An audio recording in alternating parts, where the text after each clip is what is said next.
So আসসালামু আলাইকুম guys, আমি মাহফুজ আছি সার রিসোর্টের 112 নম্বর রুমে।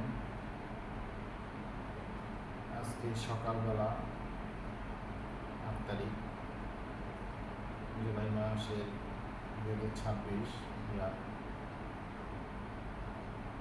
তো আজকে আলোচনার বিষয়বস্তু হচ্ছে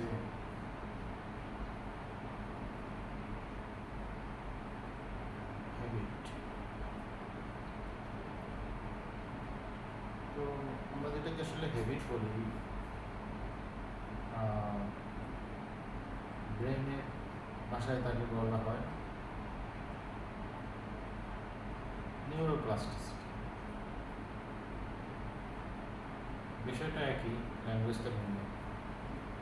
আসলে যে কোনো টপিক্সের উপরই প্রতিটা ল্যাঙ্গুয়েজ ভিন্নভাবে এক্সপ্রেস করে। ফর এক্সাম্পল, আমরা যদি হ্যাবিটকে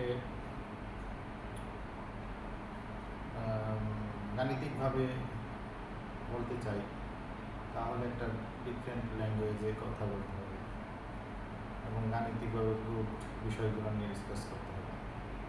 আবার আমরা যদি এই হ্যাবিটটাকে ফিজিক্সের ভাষায় বলি, তাহলে সেখানে ফিজিক্সের যেই বেসিক বিষয়গুলো থাকে, material, particle, quantum mechanics, quantum physics, এইগুলোর বিষয়গুলো চলে আসে। সিমিলারলি আমরা যখন ব্রেনের ল্যাঙ্গুয়েজে কথা বলবো, তখন হ্যাবিটটাকে তখন বলতে হবে it's a neural plasticity and neural pathway. So what is neural pathway? Neural pathway হচ্ছে আসলে একটা রাস্তা, যে রাস্তা দিয়ে আমার চিন্তাগুলো প্রতিনিয়ত যাওয়া আসা করে। তো যেসব চিন্তাগুলো আমি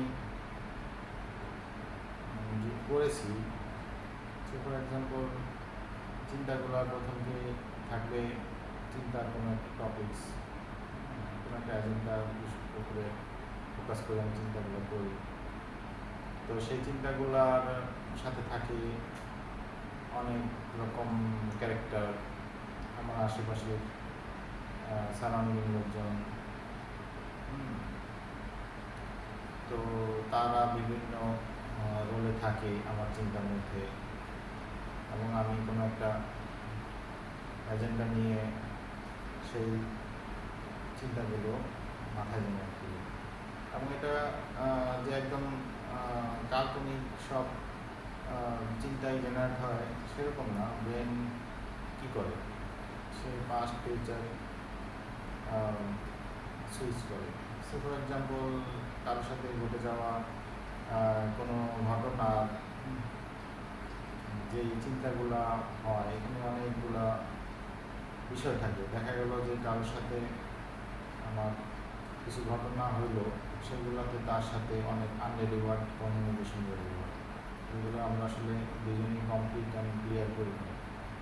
তো সেই সব চিন্তাগুলো ব্রেন সাজাতে থাকে, সে নতুন করে সেই সব আনডেলিভার্ড কমিউনিকেশন বা যেসব বিষয়গুলো আসলে আরও ফার্দার ডিসকাস করা দরকার ছিল, মোর ক্লারিটি, সেগুলো নিয়ে সে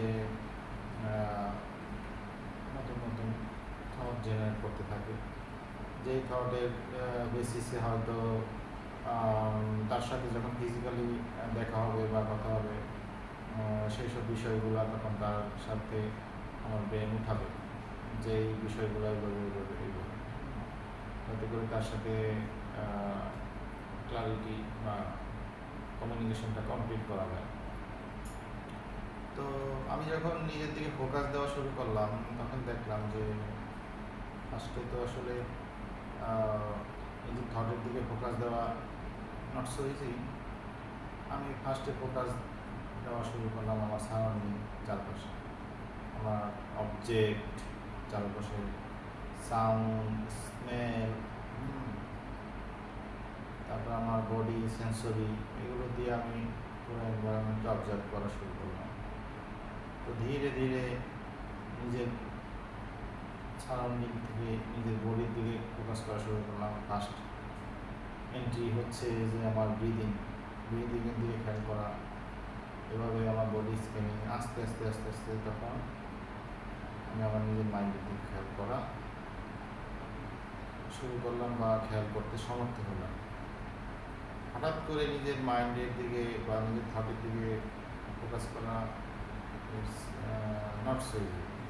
তো এটা lot of time to take exercises, and once after time you just see that what will you do, then you will discover yourself. So knowing myself এর এই যাত্রায় আমি যে জিনিসটা বারবার নিজেকে রিমাইন্ডার দিই সেটা হচ্ছে focus on yourself rather than others.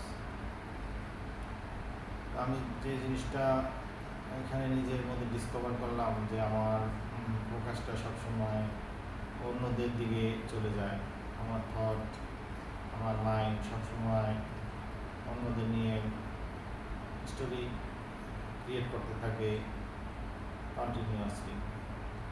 তো আমি যখন নিজের দিকে ফোকাস ফিরানোর চেষ্টা করলাম, দেখলাম যে lots of effort I need to first take due to law of inertia.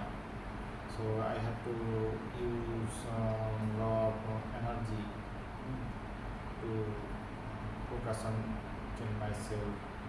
So it's I get result, but I'm not yet happy because focus is coming and going, but it's calm and it's increase over time from my previous version. তো সেক্ষেত্রে যেটা হয়েছে যে আগে থেকে আমার ফোকাসের capacity বা timing এগুলো বৃদ্ধি পেয়েছে, not up to the mark, but I am happy to grow because success is the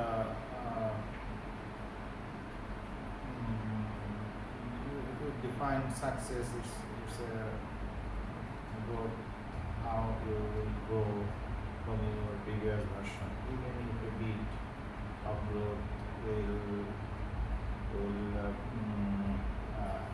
appreciate yourself as a success, you will just tell, oh, of course you will do better than your previous days and previous version. So I focus on my growth, and even a bit I change myself, I appreciate myself. Marcus, it's a great job. You do best of your previous one. So then actually I discover my brain, how my brain generate thought actually.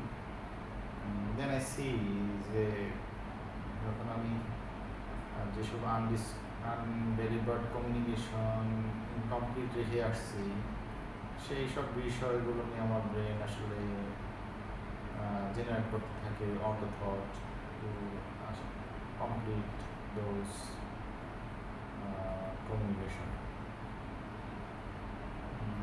So I think if I complete my communication, it will release pressure on my mind. So that's it's all about, guys. Today is okay. Thank you for see my video. Allah Hafiz.